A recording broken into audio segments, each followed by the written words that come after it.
Right now on Full Custom Garage, Master Metalman Ian Roussel continues the lead sled challenge. The main thing I knew bringing the car over to Victor's was that his head was going to be spinning with ideas. He looked at me and said, oh, that's a good idea, but I could see in his mind, I thought I was done. I'm feeling like the world-class mountain climber that just summited Everest, and Victor's in the back of the car with like a whole new battle plan. I want this sucker to bulge. But Victor's surprises don't stop there. I've been thinking about giving this car to Craig. Okay. The only thing is, his birthday's in a couple weeks. With the pressure on, Ian's got a plan to pull it off. There's nothing like hitting it when there's inspiration in the air, so I'm telling Victor, let's just cut it, you'll see what I'm talking about. When he was talking to me, I didn't quite understand what he was trying to tell me. Who cares how much effort it takes to get there? Wow, that's right on. It's the end result that counts.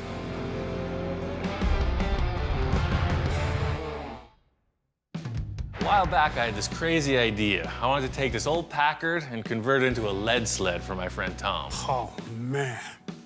Came out pretty cool, and then Victor saw it. I said, hey, Ian, you think Tom will ever sell the car? And he said, you kidding? Victor wanted me to come over, some kind of consultation. I'm walking down the driveway, and the Packard's already there. Surprise, I got the Packard. I don't want to change that much, but I want to change everything. Victor comes in and just wipes the slate clean. Check it out, I got your clip. They said, that's not gonna work. I said, I know it's not, but Ian will make it work. Took a bit of doing, but I got the body on. That's it, man. I brought you surprise, so come on out and I'll show you what my idea is. Victor says he's got something out in the driveway. 1950 Mercury, it was another project. This nose piece is a game changer, but it's gonna take a little bit of doing though. The modification isn't over yet. Okay. I really want to get this thing to my house. The whole thing with taking the car over to Victor's house is now it's in his ballpark. And I still got some tricks up my sleeve. This thing has the potential to go totally off the rails. This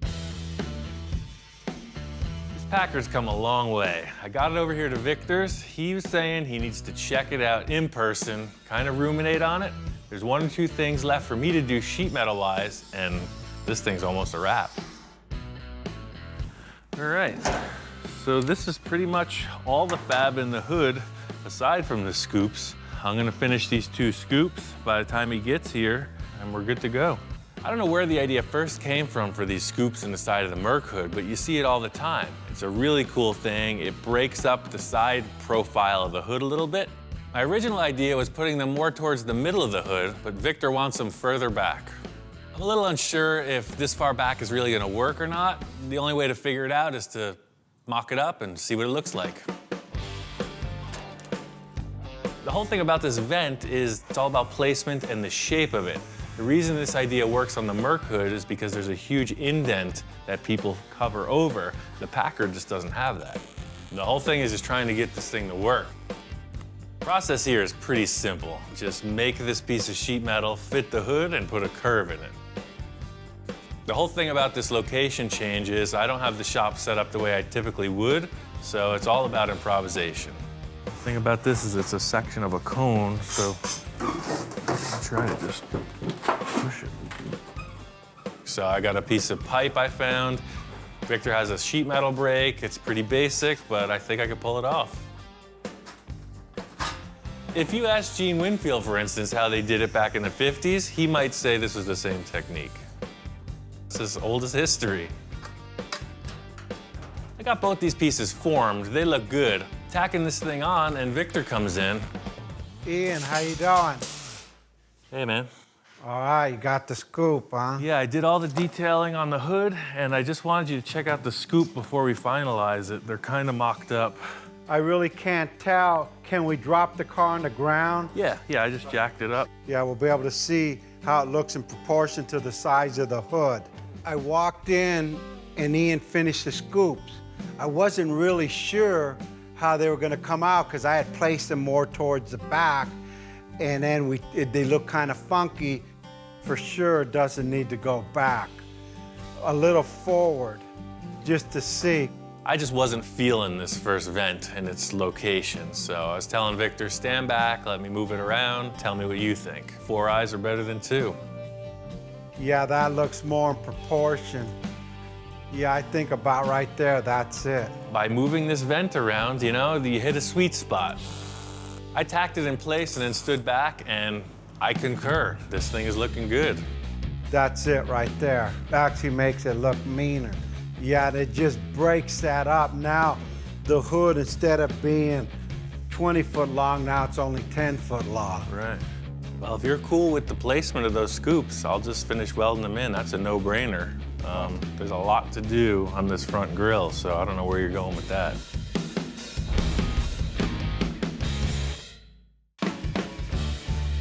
I got these scoops pretty much finished up. The positioning is working for me. Hopefully Victor is in agreement.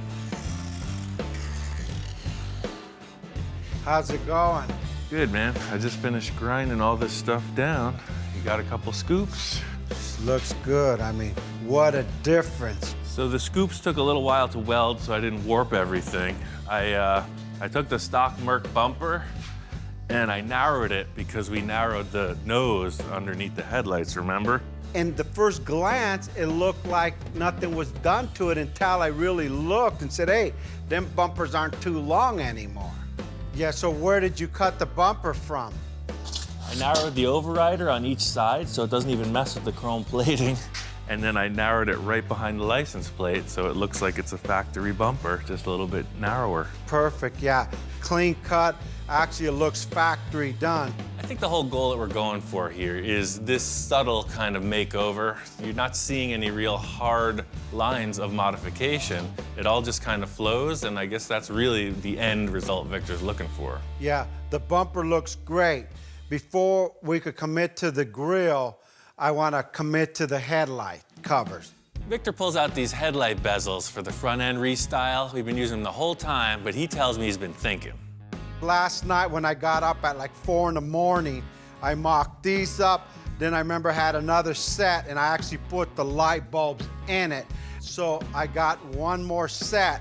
I've already stuck the light bulb in there. Victor has these aftermarket pieces you see on custom Mercs all the time. It's like a Frenched universal headlight. And it fits right in, no extra modification, nothing. They work perfect. They got brand new fancy bulbs inside, and it really gives the car a really face-forward appearance. Now it's been cut, sectioned, chopped, straightened, length, and now it's French. I think this is perfect. So we just weld those surrounds right to the fender, and that's it, done. So we're committed now, let's get into the grill. That's another story. I asked Victor what grill he was using, and he comes over with a wagon full of parts, you know, the swap meet thing. I even modified the wagon to carry my equipment. This is my candy store right here. You know, I go to the swap meet here in California, Pomona, and just collect things. And I had a whole collection of grill over probably 10, 15 years worth of grill. That's option number one, a floating grill like off of a shoebox. This grill works perfectly if you're building a shoebox. You can see the orientation of the headlights and the bumper make it look just like that car. I mean, that's an awesome center bar, but it just tells you it's a shoebox forward, and that's the thing. It's and like it doesn't go with the lines floating. See, this thing flows, and that just, it doesn't do it. Yeah, it cuts it right across. Victor's really looking for my opinion in a lot of ways. Option one, nada. Nada. But still, it's not easy to put these parts on a packer, so it's got to work out somehow. Option two is a 53 Chevy. This might flow a little better. Really works with these curves in the Merc opening, though. That's cool. Second thing up is this grill from, say, a 53 or 54 Chevy. It's a good-looking piece also. That fits it and it flows. The only problem I see is, what do you see behind it? You see nothing but the radiator and all the lines of the modification we've done behind it. It doesn't work with the overrider either. Yeah, you have to run it, just a blade bumper. It fits, but it doesn't work. The grill to me is like a nose on a person. It has to fit right between the two headlights, which are your eye, and your mouth is the bumper.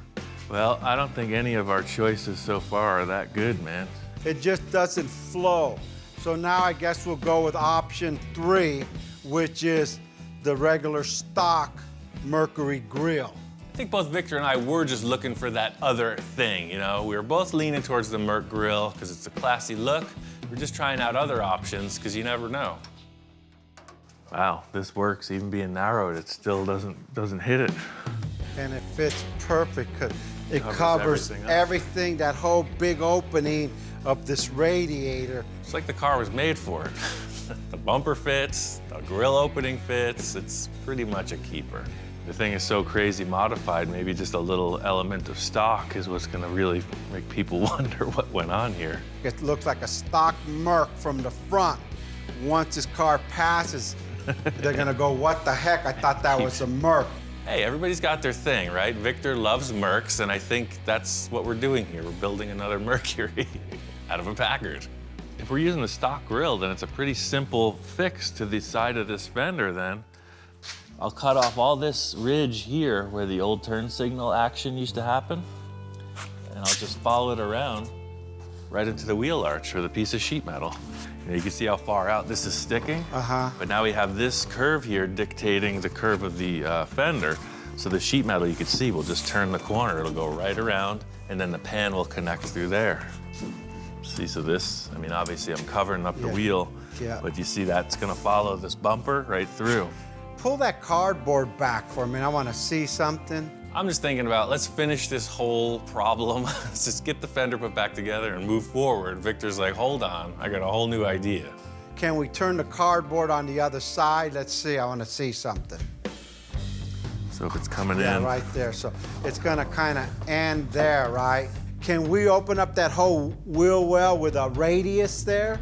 Oh yeah, for sure. That way it'll steer when it's low, because it's not gonna steer now. Victor's idea here is to radius the wheel opening. He wants to see the tire, because the car sits so low, the tire totally disappears. He loves the look of the white wall, but more importantly, for me, the idea is that it gives the tires the opportunity to steer. It looks awesome, sure, but to create this very complex shape, as well as filling in a hole, it's a pretty big deal. It's the problem with these custom cars, and with Victor, is, you know, sky's the limit. There is unlimited potential here. Every time we solve one problem, he's got more ideas to create problems with.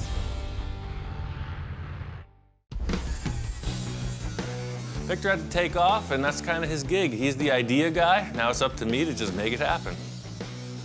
First thing I need to do is finish out this sheet metal that comes around below the headlight. It's just gonna be one panel that wraps right around, mates the Packard fender to the Merc sheet metal.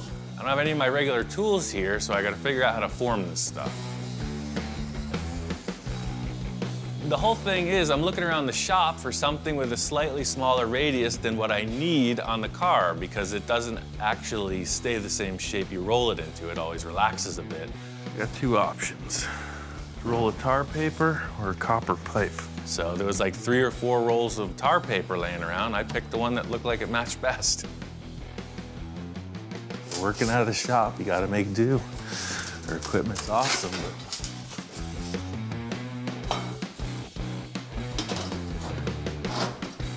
there it is.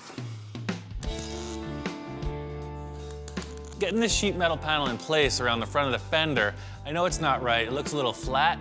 I'm gonna build out the wheel arch and then take a look at it. I don't have a bender, so I'm gonna do the old tire trick. I've used this trick a whole bunch of times before I got my fancy equipment, and first thing I can think of is a Volkswagen rim, because you always need some of that, and I know it's gonna be the right radius. Back before all those fancy tools were around, that's how they used to do it. They would take the spare tire off their Model T, and they would curl it up. It takes a little muscle, but I got some to spare.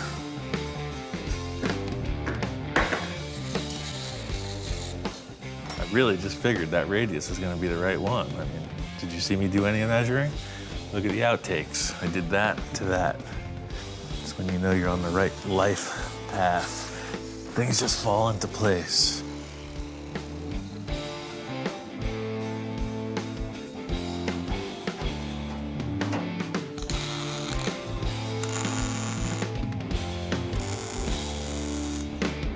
wheel arch is gonna work, but the sheet metal panel ain't happening. It's starting to look like a cartoon car, you know? The whole thing with this simple forming is that all it yields is a very flat shape. I'm gonna go look around. I know Victor's got a ton of parts around here. We gotta make the fender look right, and I'm just looking for other options. Back here in Victor's storage yard, I know he's had this Merc back here for a while that we've been using as the donor parts car. And yeah, now that it's revealed, I think we all understand exactly why this is a parts car. Somebody really screwed it up. Looking over the car, I could see why it was abandoned. I mean, whoever started the chop, they cut it apart pretty good. They just didn't know how to put it back together again, and that's what ruined it. I've seen some pretty rough work, but nothing quite compares to this chop top. So the parts I came over looking for aren't on it. So what I was thinking is I could maybe use this section of the fender, take this and flip it around backwards to the other side. They're both very strong, and the curvature matches the part of the Merc fender we're using. I think maybe these fenders are enough for me.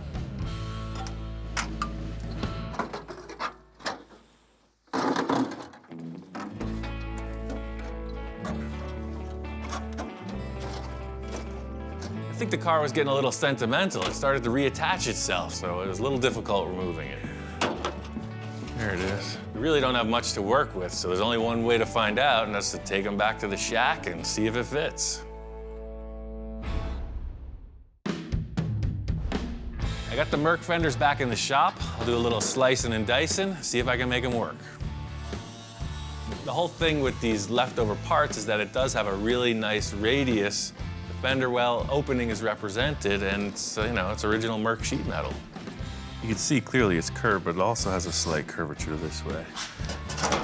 See, you got this nice undercurved section. It's nice and round. There's plenty of material to come up. So that's it. A little duct tape. This thing's done, ready for paint. The whole thing here is we're missing what we need. That's why I tried to make it. So now I'm gonna try to make it once more, and maybe this time it'll stick. The whole reasoning behind doing it this way is that you've got these awesome pieces of sheet metal that already exist. What's better than an original Mercury part, right? It looks great. It's just taking the other leftover stuff and making it work on the new part.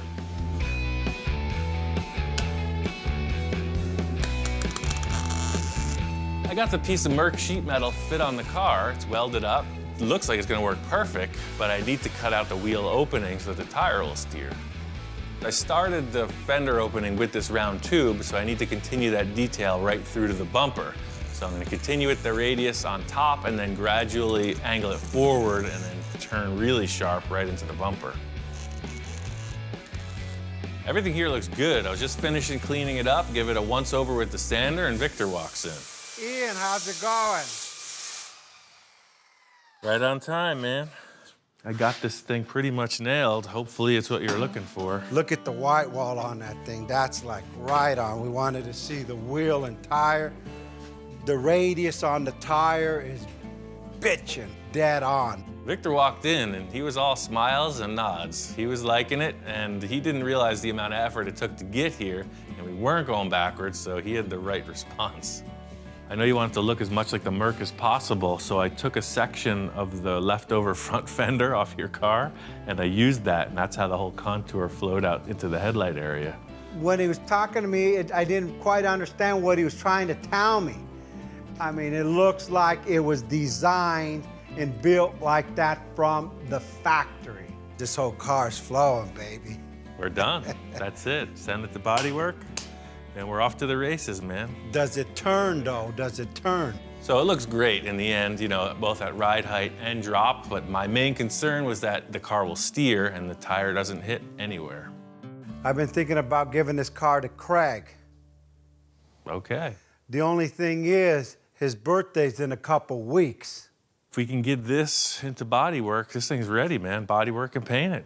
I don't believe it's ready yet. After looking at the car, and especially now after I see this flow, I got some issues back here. I think we need to do a little bit more to this.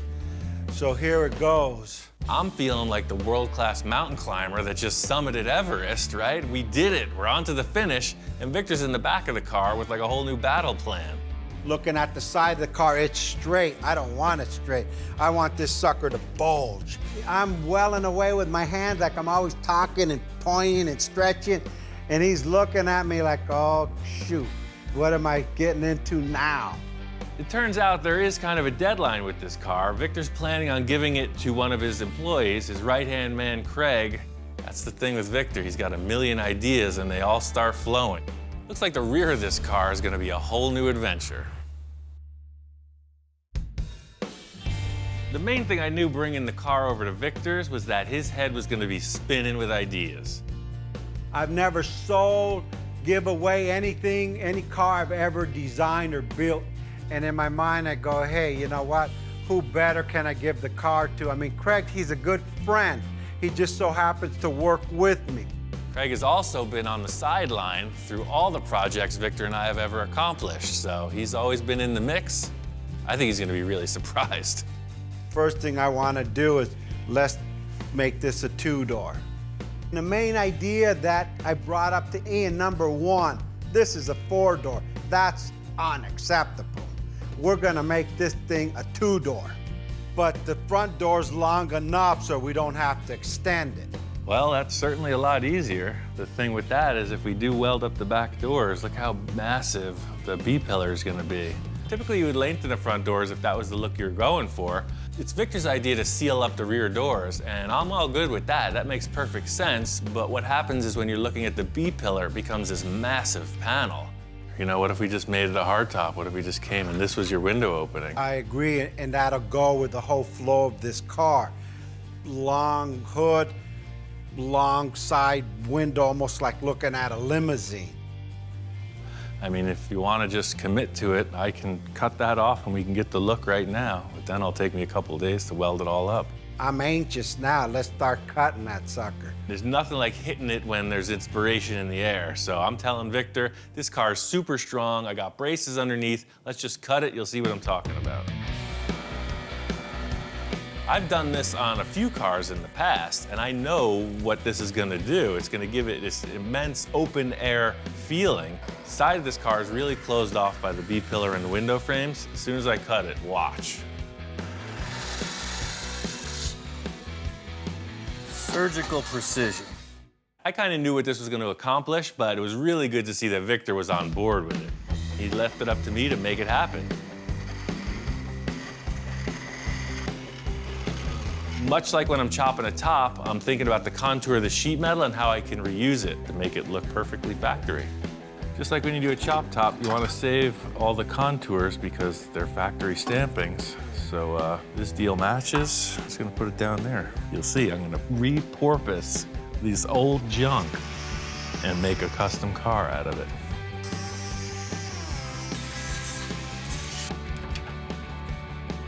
Reusing these pieces was a good call. The bottom piece was a little nip and it fit right back in. Unfortunately with the top, the length of it was more than what the pillar afforded me.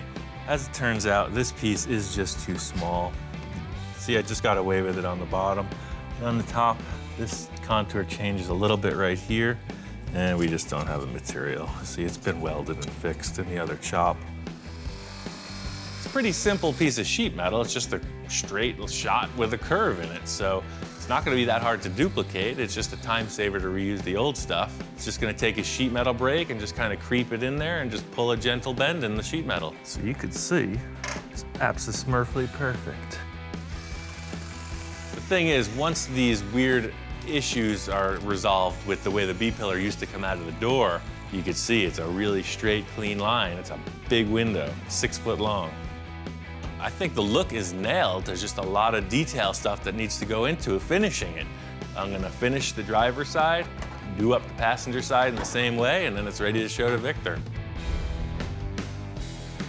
Two-door conversion looks great. I'm just kind of messing around, putting the tires back on. Victor comes in. Ian. Hey, man. Hey, what's going on? I got these, all the windows and everything wrapped up for the two-door swap. Yeah, that's wow. That's right on. Victor walks in and he's all about it. I could see he's doing the pace, you know, he's walking around, doing the manager stare. He's got nothing but good stuff to say. I guess it's good.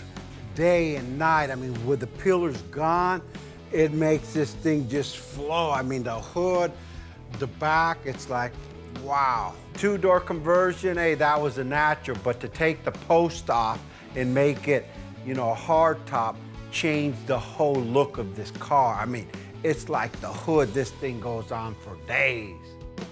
I got this two-door conversion nailed. In looking over the rest of the project, I think we got a bigger issue in the rear fender wells. The front we've been working on so diligently, everything's worked out good. The airbag suspension, everything worked out fine, but what it added up to was the rear fender well. I can't get that tire back on. Victor's guys have done a considerable upgrade on the air suspension under here. It made the car incredibly low, but as I'm looking at it, there's no way this tire is gonna go back on. There's just no room for it. The whole deal is, you know, when this skirt used to be on here, you take it off to be able to change the tire, but the axle will be down here somewhere.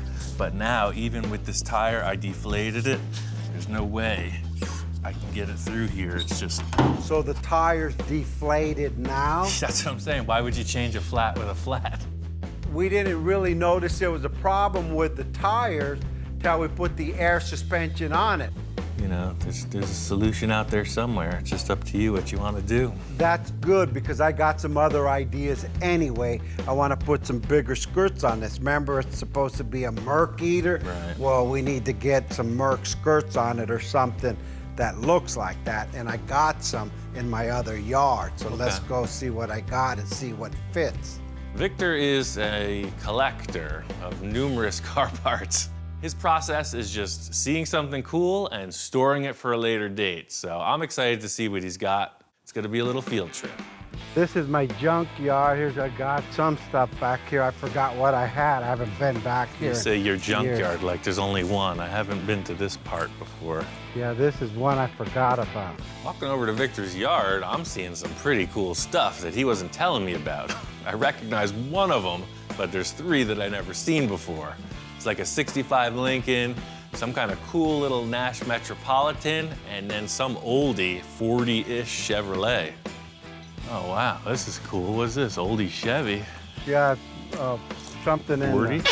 30. Yeah, here they are right here. See if this thing even opens. Yeah, here we go. Check that out. Victor's in the back seat of this car, dusting stuff off. He pulls the first set of skirts out. Oh, what does that say there? 51 Merc. And there's a label on it that says 51 Merc. These are pretty raw, man. Somebody's just making these out of fiberglass. Yeah, someone out of Pomona. You know me in Pomona. Here's one that's more completed, I guess. That's what it's supposed to look like. Second, he pulls out this weird-looking pink thing. He's telling me it's a fender skirt, but it looks more like an old surfboard or something. It's something you can modify, right? Sure, and you got a pair of these too. We'll definitely modify the paint first, but... Yeah, no, maybe we'll paint the car that color, who knows? He's pulling out a whole bunch of different shapes. He's got these other ones, kind of like a round teardrop sort of shape, definitely for a car like the Chevy we're taking them out of. So there's a whole bunch of different ones to choose from, but nothing tells it like putting it on the actual car. The three options you have here look like they'll fit. We just put them on the car and see which one looks best, and I think we're good to go. All right, cool, let's go put them in my truck. I'm hoping that we could use one of these just to bolt on to save some time, and hopefully it looks cool and we could get on with other parts of this project. What's up with these freaking kiddie rides, man? Yeah, no, I was in the helicopter business like your buddy. Oh, right, yeah, right. You're doing a little helicopter I figure if he work. could build a helicopter, repair it, I could do one too. We got to put a chassis under this and cut this thing out. We're ready to ride, man. I'm always a sucker for the interesting stuff. You know, I've seen a million cars, but he's got these little, you know, coin-operated toys you see in front of the supermarket. He's got a helicopter and an airplane. Like you're 5 years old all over again. Whoa, it's a bucking Bronco.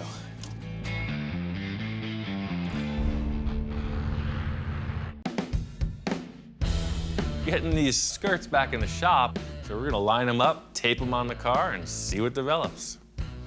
Okay, this is it. Let's see what we could do with that. I don't know, what's your first pick? My first pick is the 51 Merc. All right, let's do it. Here it is. Do you have the magic Yeah, the Glue. application tape. Got the application tape. How about right there? It don't have enough bulk to it. It doesn't add that other like element. It's like too flat. The whole issue with the Merc rear quarter is it's very flat, and these skirts represent that. Packard is much more curvy, so there's kind of a misalignment. We need to get something longer. Let's try these other ones. Pair to fast. Next on deck is Big Pink. Proportion-wise, it's there. The shape is just another shape. It's the wrong, see the curves on the car? That doesn't got it, but I love the length of it. It's just out of proportion. I like the way it steps off of the car, but that ain't the one. What I'm thinking about mainly with the second choice is that it's just way too square, you know? Victor's telling me he likes the fact that it's longer, but it's not the right shape. That's it, man. That's strike two. We only got one more. Our third choice was these kind of manufactured-looking skirts. They had no label on them. These are off of a Merc 2. The contour of this one fits to the body better than all of them, so this just might be the one. Taping them up on the car, they look pretty darn close. Look at that, it's great. The size is there, but it doesn't flow. It doesn't match the body. It's still too small. I like the way it bulges here only. From here to here, it's done. You're done here. But this I don't like. I have my Envisioning tape? envisioning tape. Aha. In typical Victor form, simply taping this skirt on the car is not going to be enough. He's got his other roll of tape, his envisioning tape, and he's starting to draw lines on the car. So what you're looking to do here is bring that 2/3, 1/3 proportion to the skirt. You want that to come right up to where the old trim line used to be. That's why they put it there, because that line looks best. I get it. That's cool.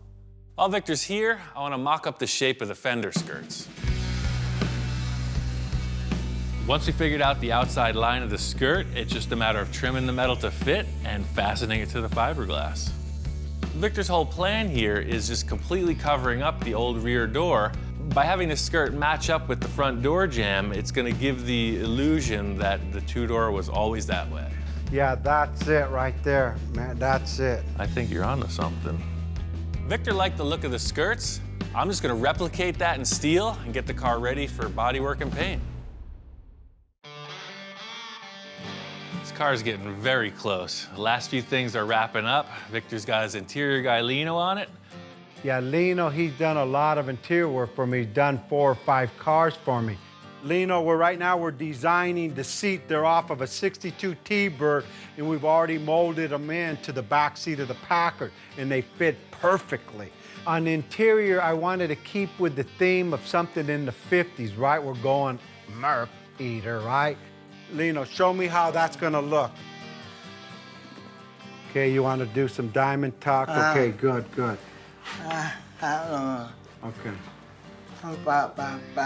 One thing unique about Lino, he's deaf. And then what about here? What are you doing here? Here's the leather. I don't know sign language, but I don't know what it is. I understand exactly what he's telling me. In fact, that guy talks more than any guy I know. Okay, so that'll be just pure leather. Okay. Okay, he's gonna do a red seam here, okay?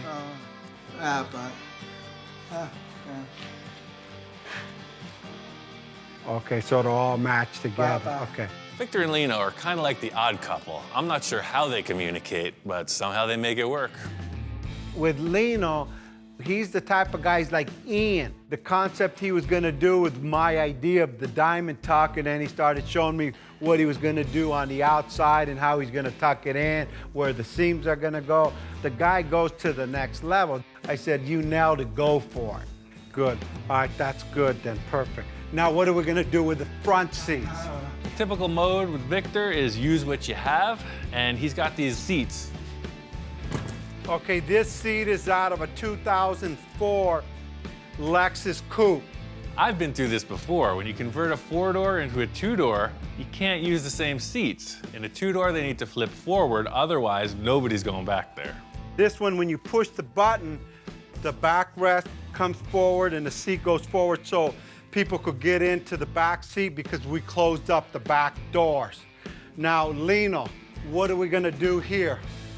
Okay, first we're gonna cut off the old headrests because this doesn't go with the nostalgia of the old 50s car, so it's gonna be rounded off.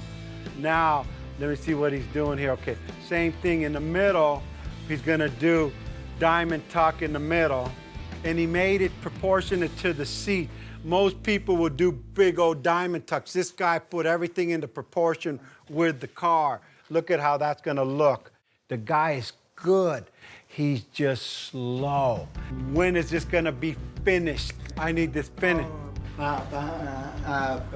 We have such time constraints on this project just because it's Craig's birthday, and I wanted to give it to him for his birthday, not after. 1 day, 2 day. You hope? He hopes 2.5 days. I hope too, because if not, there won't be seats in the car. All right, good job. Hopefully, he could get this job on time. If not, Craig, he'll be sitting on a 5-gallon bucket.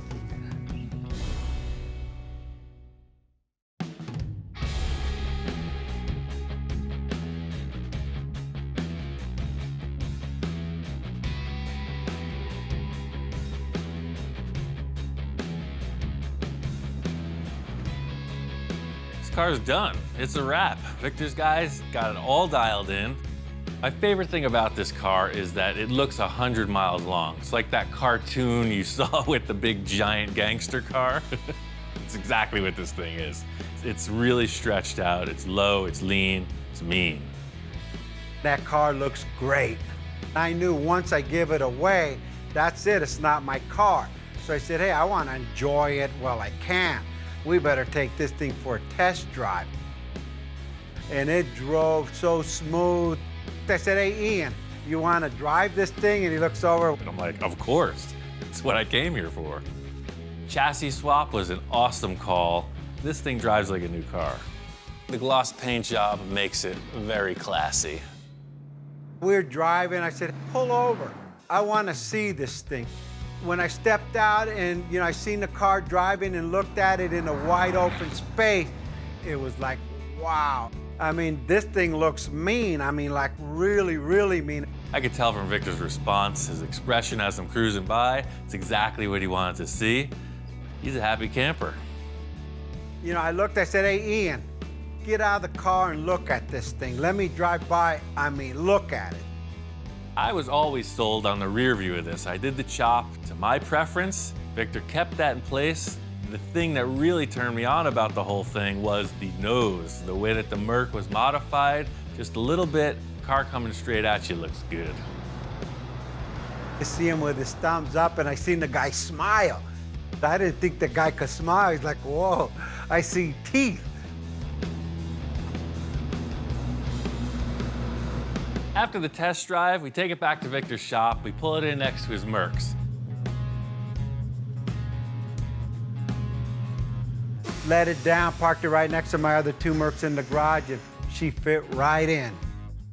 Lino finished up the interior. It looks great. Leather upholstery, totally pro. Victor was able to get an original Packard steering wheel, and Lino modified the wheel to fit and the dashboard to cover all the existing late model stuff. It looks old, acts like new. I'm so charged up right now. I can't believe Craig is gonna get this thing. He's gonna flip out. Yeah, I called him, he's due any minute, and I told him, hey, come down, check out my new car. I just completed it. Yeah, he has no idea what's gonna happen here. It's a heck of a bonus. I don't know how Craig's gonna respond. He's a pretty cool character. It's all business. Let's see how this works out. Wow, this thing came out beautiful. Didn't that come out really cool? Check it out, man. What do you think? Wow, you guys did a great job on this. I brought you here, and I know today's your birthday, and all the effort and everything you've done, man, dude, happy birthday. That's your car we built. So this whole time, we've been building your car. I just paid you back all the effort you did for me, and that's your car. No way. Happy birthday, Really? man. Yeah. Thank you. For somebody to go ahead and do that for you, it's totally awesome. Sit in it, turn your car on, drive it. It took some time to go ahead and sink in that the car actually belongs to me, you know. Still as I'm talking right now, I'm not believing it. Craig, man, you look good in that thing. Let me see, close the door. Are you sure this is mine? It's yours, I already told you, man. You just need the shades and you got it, man. Look at that face. A face only a mother could love. This car is totally awesome. And to even own something that Victor and Ian had built together, it just, there's no words that could describe it. It's priceless. I'm glad. The only car that I've ever given away goes to this man. And this just continues to inspire me for the next vision. And with Ian, anything's possible. Victor redoing this Packard is proof positive that nothing's ever finished unless you want it to be. He's got me thinking about a bunch of projects of my own that just might need a little refreshing.